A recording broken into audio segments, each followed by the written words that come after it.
I have a lot of character flaws, as most people do.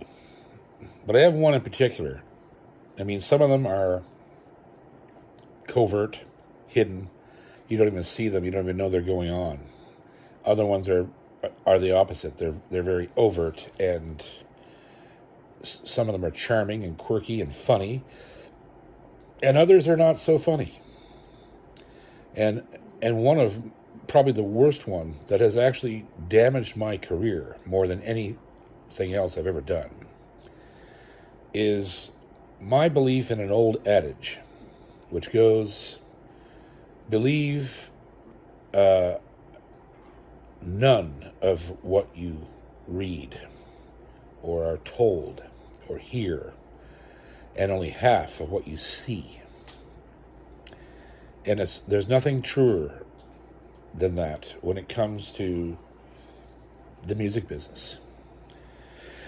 And my character flaw that I have concerning that arena is that I've lived my life by that. When I'm told something, unless it's somebody that I do explicitly trust, because there are many people that I do, but if it's anything else, I don't believe it. I don't believe it till I've seen it and held it in my hands and gone around around that person or item and found out for myself whether or not what's being told to me is actually true, half true, or slightly bent out of proportion to serve some hidden agenda. And in the music business, there's never a time when there's not some hidden agenda. Of all the things that I've done in my life, catching people in lies has hurt me. And you'd think that that's a bit backwards, right? You catch somebody in a lie, and it's like, so now you're screwed because you expose them. And once that happens, most of the industry gets around real fast, and they go, wait a minute, now you can't deal with him because he's not going to go along with your bullshit. He's going to go around behind your back and find out whether or not what you're saying is actually accurate. And if he's going to do that, then you can't deal with him.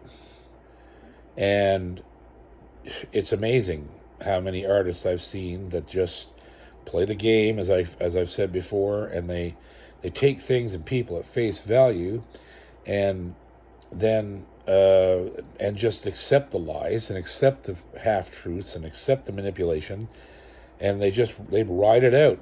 Some of them know the difference and just do it anyway.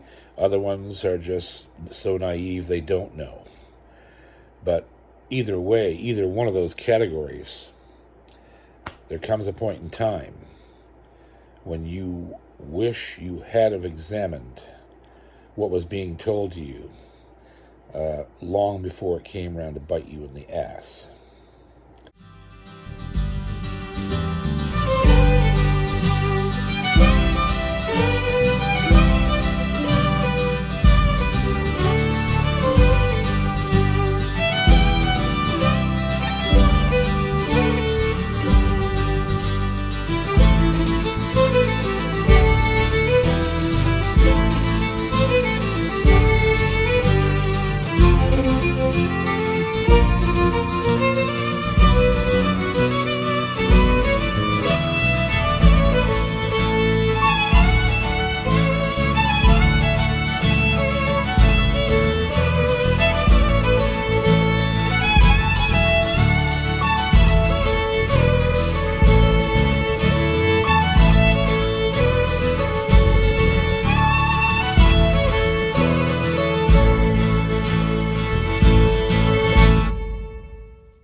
Standfest was just the beginning of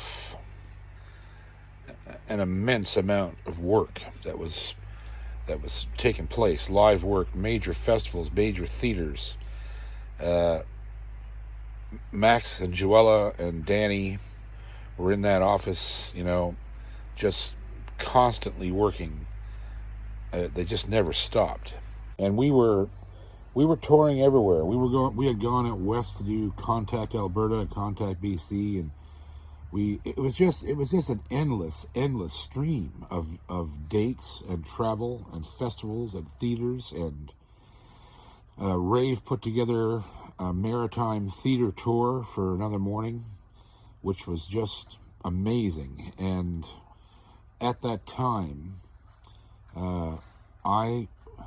another one of my character flaws, I call it a flaw, but it's actually I don't know, it's almost an oxymoron, because the reason I call it a flaw is because not many other people I've known in this business do what I do. And what I'm speaking of is my penchant for helping other artists, even to my own detriment. When I believe in somebody, I believe in them 100%, and I will fight for them to see them where they belong. And Dave Gunning was, at that time, playing the bars, working with an agent out of Halifax that just put him in on a pub circuit. And that's what he was doing. He had a great trio together, and sometimes just a duo, and he was immensely popular in that circuit. But there's a law in the music business. You can't get to the next level in music if you're just playing drinking establishments.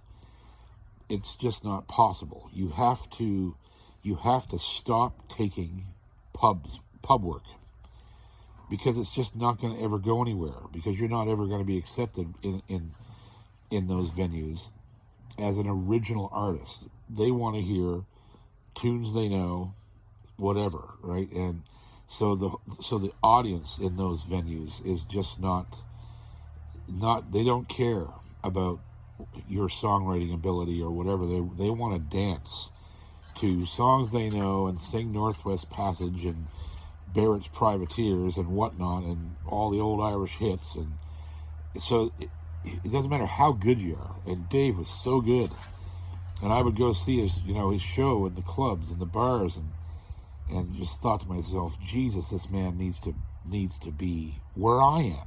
That's where he needs to be. He needs to get the kind of recognition that I'm getting, because I've always looked at Dave and thought, this man's a better writer than me, he's a better singer than me, he's more likable than me, because Dave is one of the nicest human beings on the face of the planet. The guy wouldn't say shit if he had a mouthful, at least not at the moment. He might think about it later and nicely tell you that, what was wrong, but the guy is just a saint. And so him and I we were developing at that time a tremendously close friendship, and I just loved the guy. I loved him from the minute I met him, and he just felt like my brother. And I thought, when this Another Morning tour came around, which was also helped by John Muir, who was working with Dave, and as I've talked about John in earlier episodes, John helped Max, with his theater contacts, get this whole tour done. It was a massive tour. We played every soft seat theater in the Maritimes, just about. I think there was 18 or 20 shows, something like that. It was insanity. And so, I looked at Max one day. I said, I want to take Dave Gunning with me on this tour, and I'm going to get him out in the middle of the show. It's not going to open for me. That's not proper. It's a degrading kind of thing, opening for people. And I said it's not going to happen. I'm just going to get him out in the second half to do his own bit. I'll walk off stage. Hilda and Adrian or whatever, or just Adrian, can play bass for him, and there you go. And then he'll stay out and play guitar, sing harmonies on the song, the songs that we need that nice third harmony. And although Adrian was a tremendously good singer too, and that's how we built the show. And it was this tour was a tremendously successful endeavor. We sold a ton of records. although I wasn't making very much money on them. As I've said before, I was paying the label $9 a piece for them. So once you did that, and then the tax backed out and all that stuff, I was making, 40% of the retail price of the album. And, the label was making more money than I was on my sales. So this is where things started to get really weird. We were traveling everywhere and playing to sold out rooms. And then I believe it was in the spring of '97. I think. I can't remember what year it was. Probably 97. The Juno nominations came out. And didn't I get nominated for a fucking Juno? Roots Traditional Album of the Year. And I was nominated for an East Coast Music Award. Roots Performance of the Year. Vocal Performance of the Year, I think it was called. And so,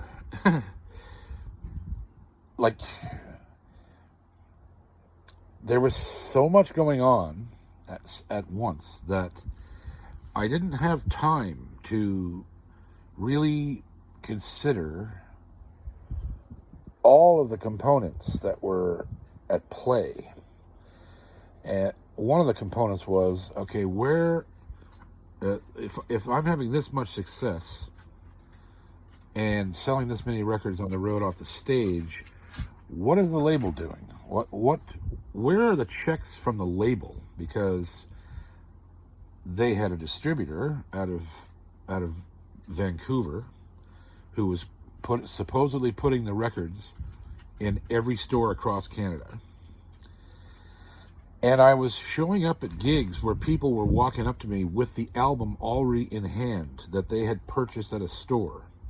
And I was signing hundreds and hundreds of these CDs that I hadn't sold.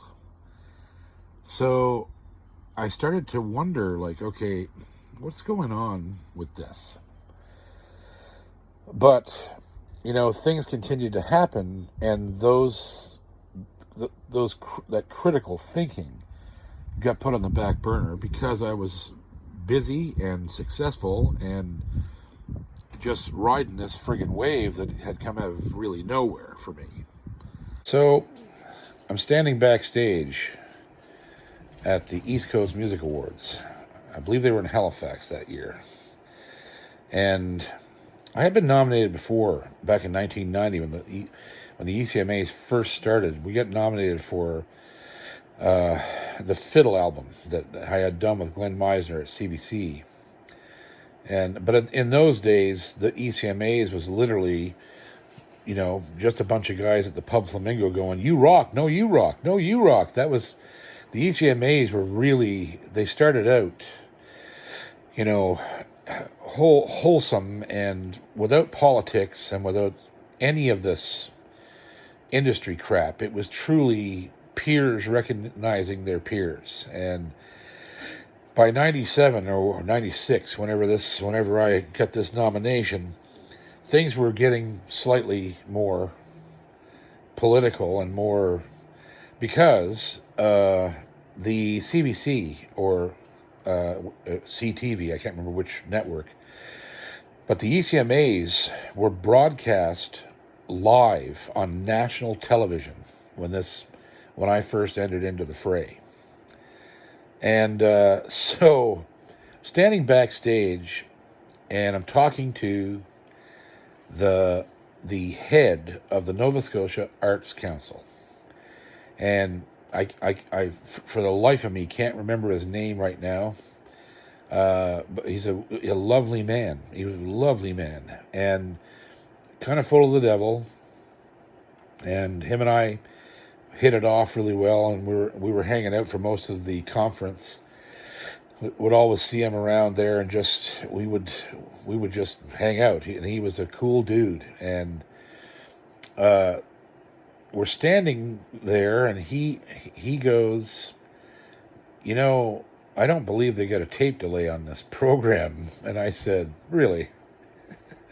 And I said, why? What do you have in mind? And he goes, you know what? It says you say the word arse better all the time, and every time you say it, every time you shove it in a sentence, I laugh my ass off. And I was like, really? He said, I dare you to try to work that word into, if you win and you get on stage, you've got to work that into the acceptance speech, right? So he dared me. I said, okay, fine. Well, if I do it, you got to buy me a beer tonight. He said, oh, I'm daring you, full on dare, man, do it. And so I went back to my seat, never expecting to win. And of course, when they got to my category, God damn it, I won. I won the ECMA, and I thought I was in shock.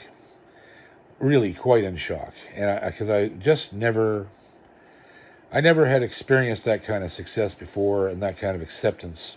I was always on the outside in this business. I was, and I still am to this day, and I stayed on the outside even after this had occurred. And so here's the truth about the matter, because this moment in my career is still talked about today.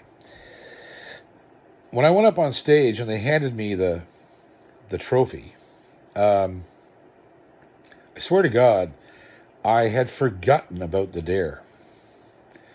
But my vernacular kicked in, and I was so in shock. I walked up to the podium and looked down at the statuette, and I almost under my breath I said, well, kiss my arse. And it wasn't until after I said it that I even remembered the dare. And everybody roared laughing, because, I mean, it really was quite, I mean, I was brand new. I was not, I had no history really in the maritime industry, and here I was with a major category, right? At that time, the ECMA stopped being about kind of East Coast music, really, over the next 15 years. It started to be more about pop music and radio and stuff like that. And so I said this, and of course it went out over the airwaves, and everybody had a great laugh, and I don't even remember what else I said. I was just in shock. And so I won. I won the thing. It wouldn't be the first one. I got 19 of them now. Or not 19, sorry. I got 14 of them.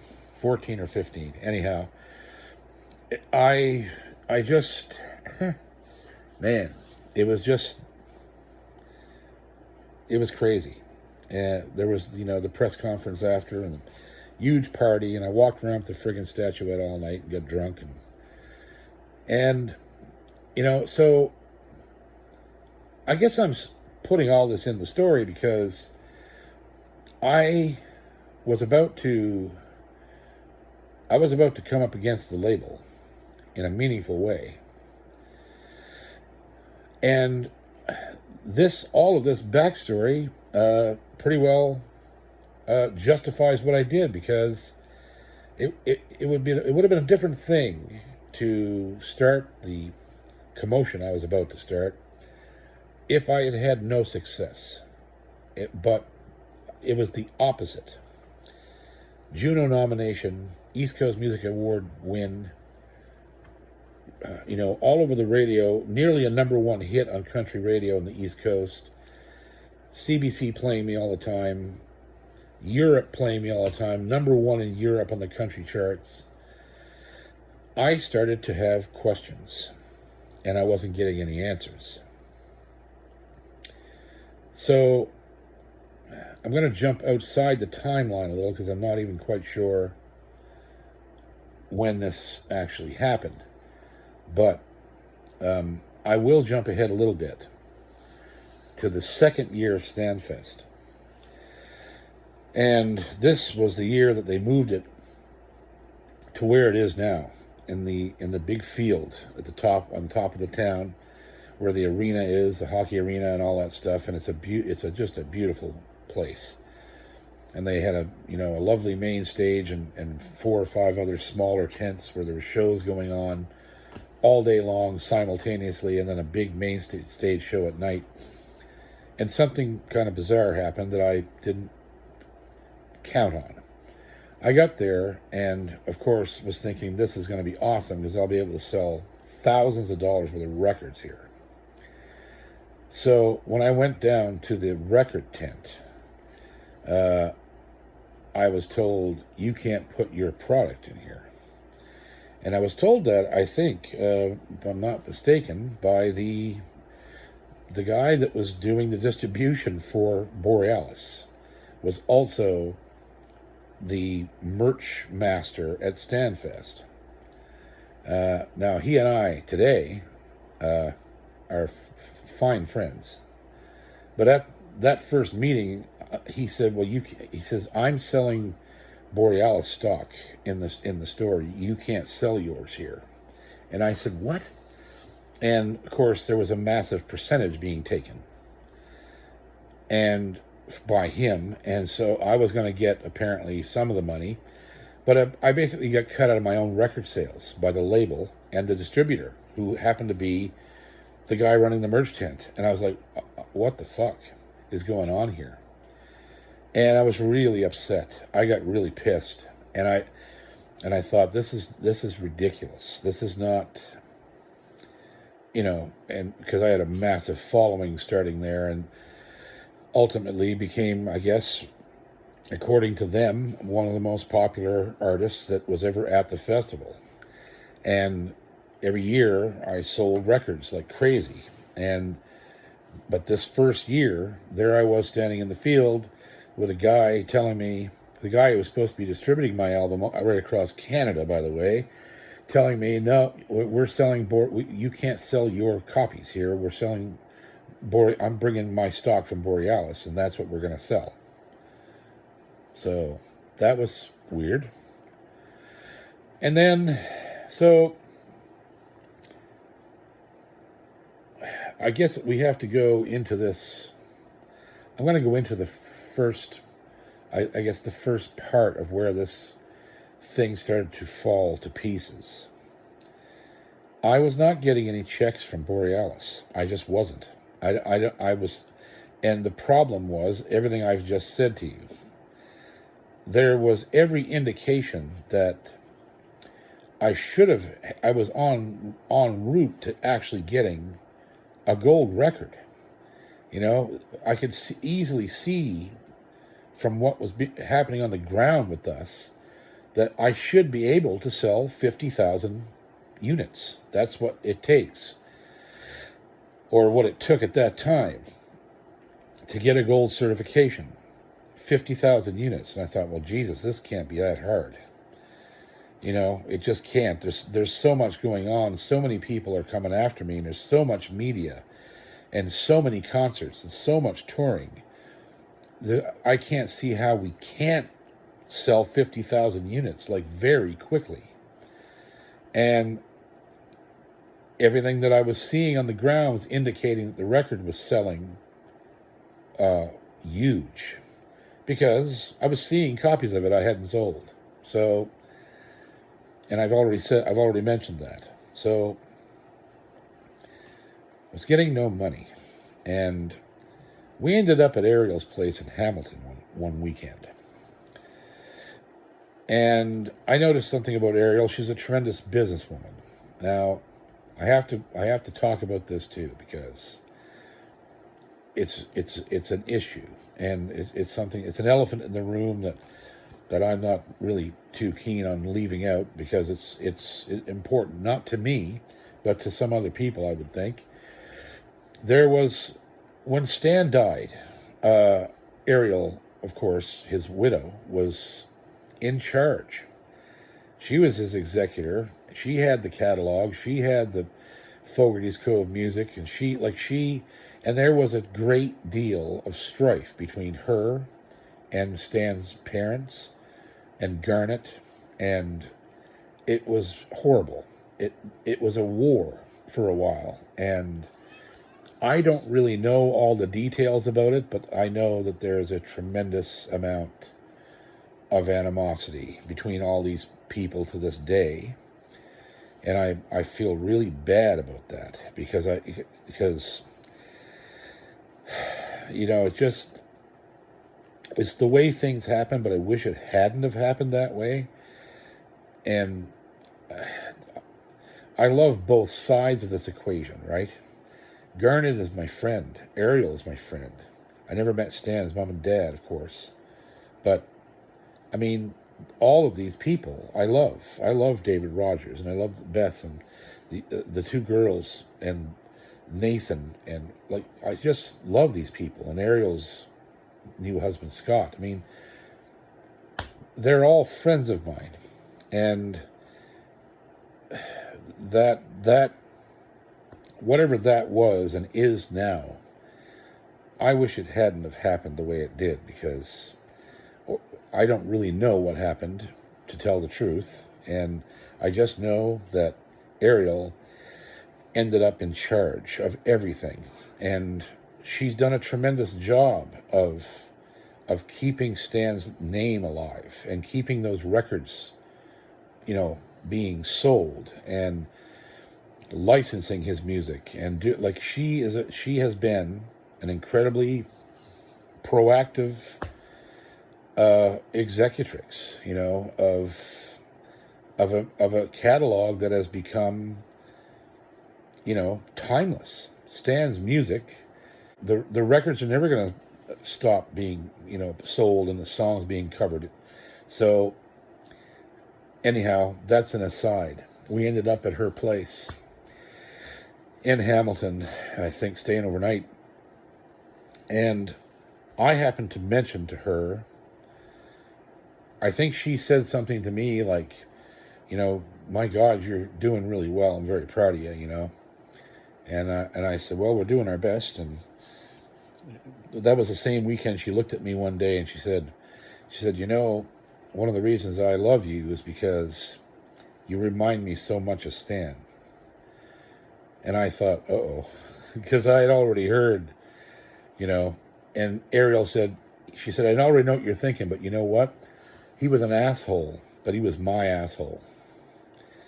And she had this wry little smile, and I thought, and something passed between us, an understanding, and she said, no, you're very much like Stan, and frightfully so. And I said, well, that's interesting. And so we had a lot of conversations over the weekend. Nathan and I ended up shooting a potato gun out over the subdivision that they lived in. I don't know if we killed anybody or not, but we were firing potatoes, 500 yards across over through the air. I don't know where they were landing, but Jesus, Nathan was crazy back then. He still is, but he's good kind of crazy. And it was a very good weekend. And I looked at Ariel one day and she said, you're doing really well. I said, yeah. I said, but I'm confused about what's happening. And she said, what do you mean? I said, well, I'm not getting paid. I'm not. I say. I mean, we seem to be everywhere across Canada. Everywhere we go, it's sold out. But I know that people have this record, and there's no way that I sold them to every because it's just not possible. So I've not sold as many of these records as people are showing up at the venues, and the amount of attention that we're getting from radio and from CBC and private radio and all of these things, and even into the States, there was labels like Green Linnet and Rounder and all these American labels were trying to get a hold of me. It was going out everywhere, and I said, I don't understand why we're not making money and why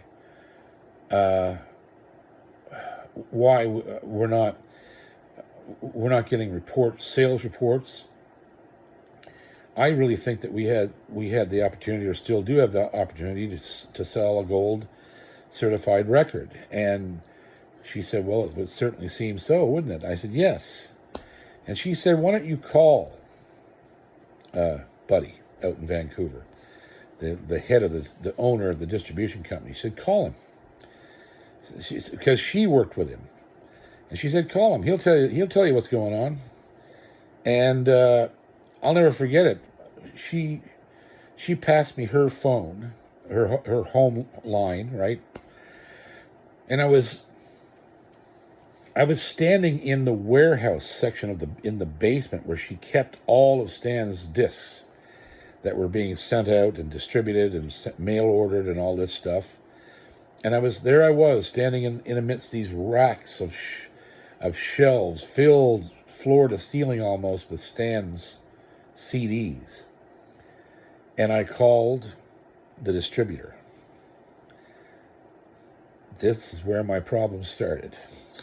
There's one more thing going on here that I need to insert, is that almost immediately when the record came out, the single was so popular that we decided to shoot a music video, a real one.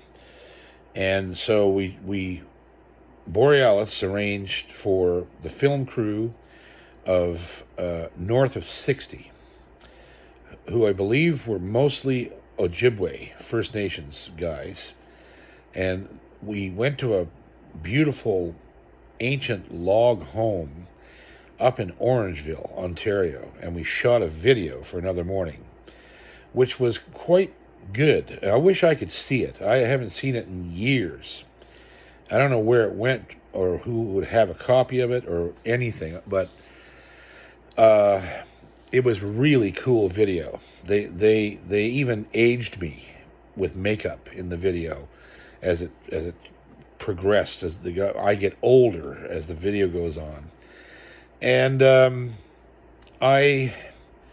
this video got on CMT on high rotation, and then it went on to it started getting played every Saturday on the on the East Coast specialty program, and subsequently, was one of the most requested videos.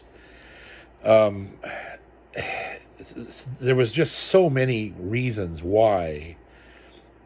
I guess the bottom line is, what I'm trying to say is, it's easy for a musician, right, to go, well, I should be doing better. I should have done better, because your ego is overinflated, and you think you're better than you are, or whatever the hell the case may be. But that's not what's happening here. I've always done my very best to not be an arsehole when it comes to ego. I got a big one, but I really try not to. Humility is more important to me as an artist than anything else. And I've always been very deprecating, and because I don't want to I never have taken myself that seriously, and I still don't. I really don't. I mean, the fact that I'm on here even telling these stories is a little bit pretentious, because who the fuck cares about some fat folk singer in, butthole, Nova Scotia, right? But it's an interesting story, and I know a lot of people want to hear it, so here I am doing this. But that's nothing to do with ego. And this situation here was not ego. It was looking at the evidence that was all around us, and everyone was telling us, and wondering why, what is going on here anyway? So I get this man on the phone, and I'm like, how you doing, brother? Oh, good, great, good to hear from you, JP, blah, blah, blah, blah. And I said, I'm just curious, because we seem to be doing pretty damn good out here. I'm really curious as to what you've sold of this record. And at first he said, well, I'm not really the one to talk to you about that. I said, well, I can't really get any answer from the boys in Toronto. It is. I don't know what's going on, but I just want to know. I know. I don't know. I probably ended up telling him, the truth. I probably said to him at some point during that conversation, this is it's my master. It's just a lease that we're dealing with here. Not only that, but I'm like $40,000 in the fucking hole on this record, and I'm not seeing where anything that the label is doing is making me any money. But what I'm seeing on the ground indicates that there's a lot of units moving, and I need to know what's going on. And you know what he told me? I couldn't believe this. He said, "Well, we've sold 700 units." I said, "What?" He said, "Man, you should be happy. That's a hit in folk music." Holy fuck. What? And as soon as he said that, that's exactly what he said to me. "You should be happy. 700 units. That's a hit in folk music, man." 700 units. So, I immediately see, now here's where all the mechanisms kick in, right? I knew immediately that either he was lying to me or Borealis was lying to me, one or the other.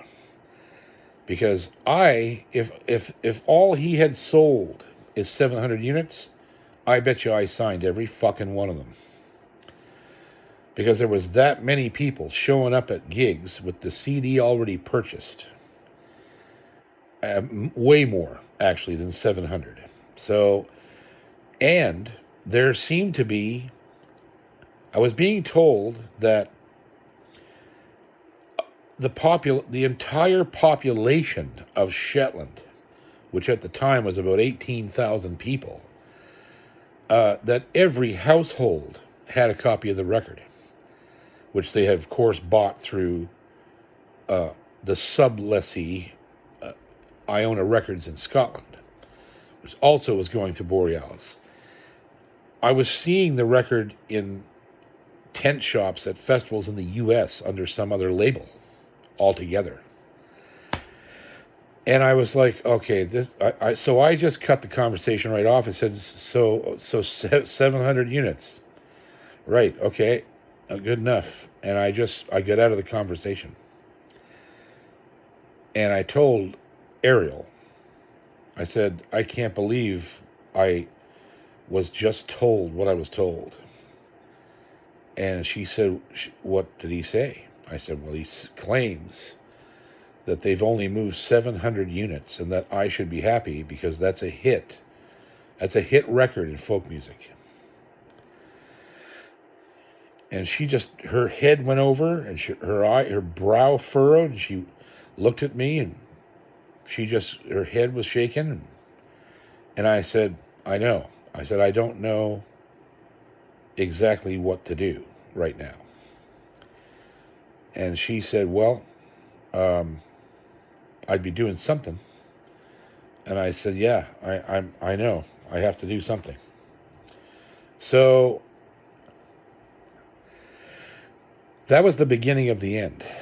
That was the beginning of the end. That was my signal that I wasn't getting leveled with.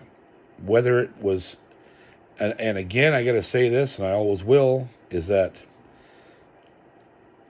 these things don't necessarily have to do with somebody being an asshole or having some malicious, plan. This is the nature of the business. And it's also the nature of when people in the industry, when these things happen, they happen because they're allowed to happen. There's no accountability to artists most of the time. And there's every possibility that Borealis and this distributor and everybody involved on that side of the fence thought they were doing the right thing and were being honest and forthcoming and all these other things. Maybe they didn't know about, and that's a possibility as well. Maybe they didn't know about all the copies that were being sold, or if somebody had taken up, started bootlegging them and whatnot, because that's happened as well with this record, and many other people's records.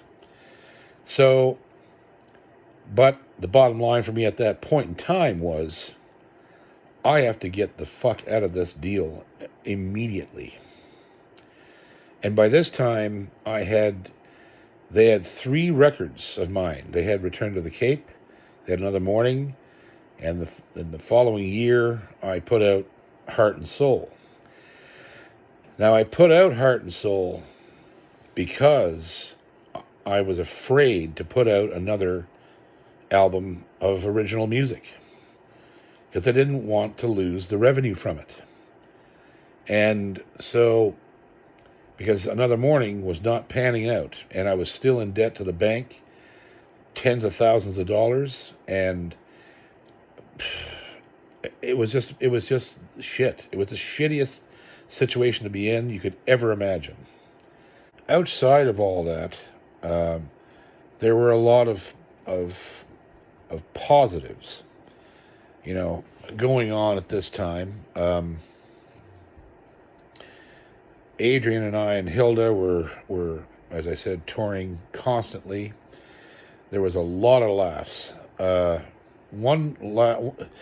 tell you how tight a ship it was at one point, because we did spend a few years at that level where we were making good money, but not quite good enough to do certain things out on the road, because there was so much work and it was so compressed into short amounts of time that we had to pinch pennies. And so many times we'd get a double room, and me and Hilda would be in one bed and Adrian would be in the other.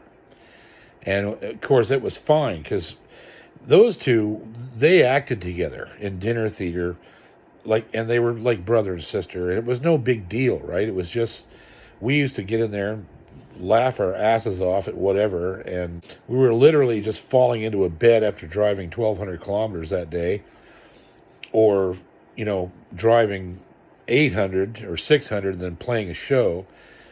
We're so tired, it didn't matter. So, but there was one morning we woke up, and we were at I believe it was Christmas Daddy's. We were in a hotel, real high-end hotel room in Sydney, and so Hilda's asleep, rolled over asleep, and the sun is coming through the curtains, and I'm awake, sort of half awake, and I open one eye, and I see Adrian sitting over in the chair by the table by the window, and he's got a CD open, and he's reading the personnel list on this record. And somebody had given it to him at the show the night before. And he was keen on music, any kind of music. He loved to listen to music and new music, right? And so he's sitting over there. I said, what are you doing? And he said, and Adrian always talked real low, soft-spoken, and spoke very fast, very quickly. He could run right by you easily if you weren't careful. He spoke so quickly. And so he's over there in the chair, and he's like, this seems like a really good album. I was like, oh yeah? He said, yeah, you should see the people on this. Like, it's got, and he started listing these people off, and he's like, it's got Ali Bennett and Fred Lavery and Natalie McMaster, and he's going on and on. There's 5 or 6 names. He says, yeah, and it's got Tommy Roach and Agrigan Gork. And I did a double take. I was like, what?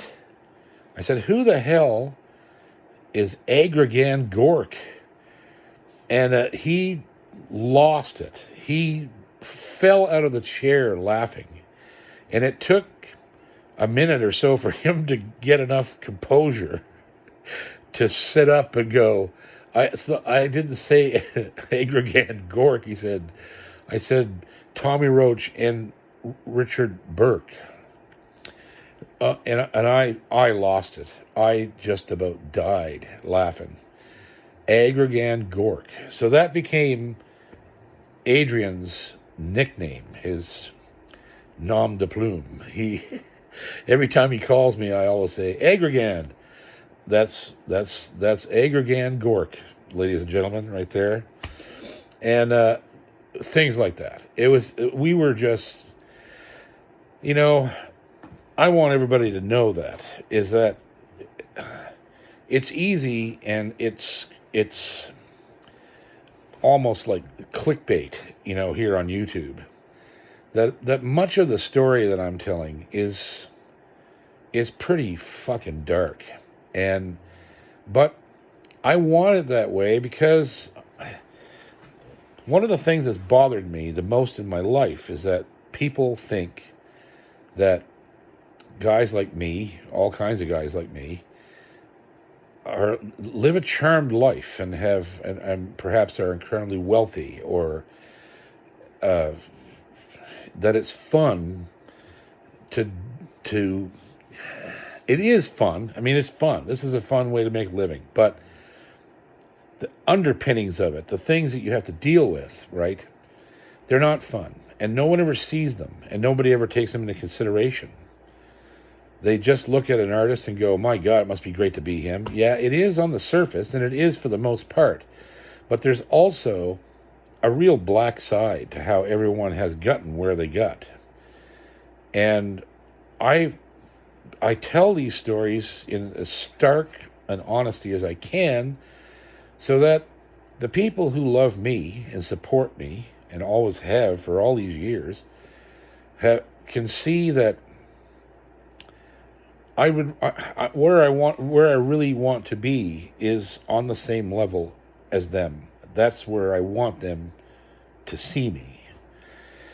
I don't like being put on pedestals, and I don't like being considered something better or higher or better than anybody. I just have a very unique skill set, and the same as a carpenter does, or a doctor, or a lawyer, or an architect, or a heavy equipment operator. I have a skill set. It just so happens that my skill set, I'm selling intellectual property and selling emotional baggage to people, and trying to make them feel better by sharing my own downfalls with people. Misery loves company, right? When you realize you're not alone in something bad, you feel better. That's why the blues are so awesome, because that's what people see in the blues.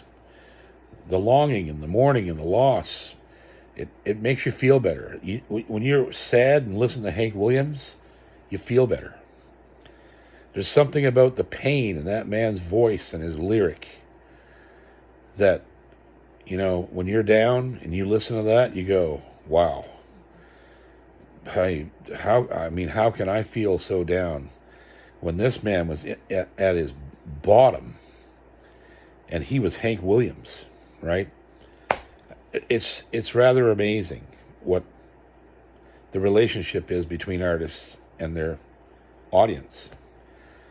And so I want you to know that this isn't all doom and gloom.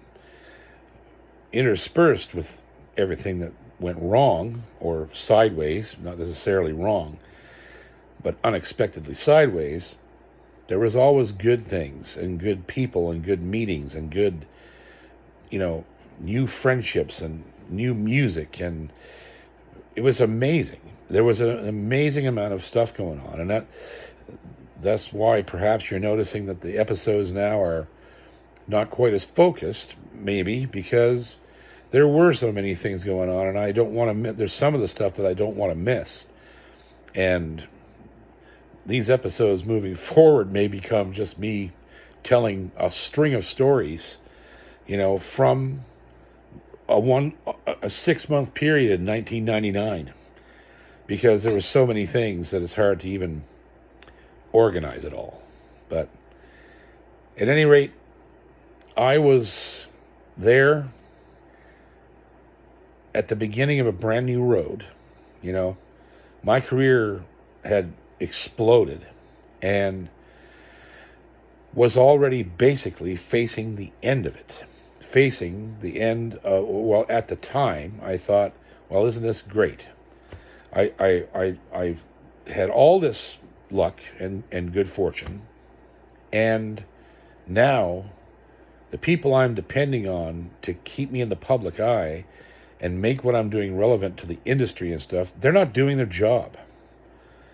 You know, the distributor's not doing his job, the label's not doing the job, and I'm out here on my own. I'm alone. If I don't, except for Max and Joella, of course, who are never left my side, and even that was about to dissolve for foolish, stupid reasons. It was a serious crossroads, and yeah, it was a serious crossroads, and it was going to cause a bunch of problems. Not only for me and my career and my music, but it was going to put a severe strain on my marriage, my relationship with Max and Joella and Dan, and Adrian was on his way out at this point just from sheer exhaustion, and I couldn't blame him for it. And he had a woman he wanted to marry, so he was slipping out of the picture.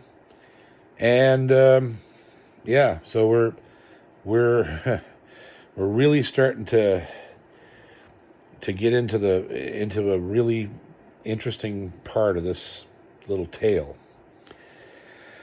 And yeah, when I look back on it, it's overwhelming. It's still overwhelming to this day to even think about it, try to get it organized in your head. And I know that probably some of the stuff that I recall is probably slightly off the mark because it's been so long ago, but I try to keep the dates and things in order. So that's all you can do, is just try to go back and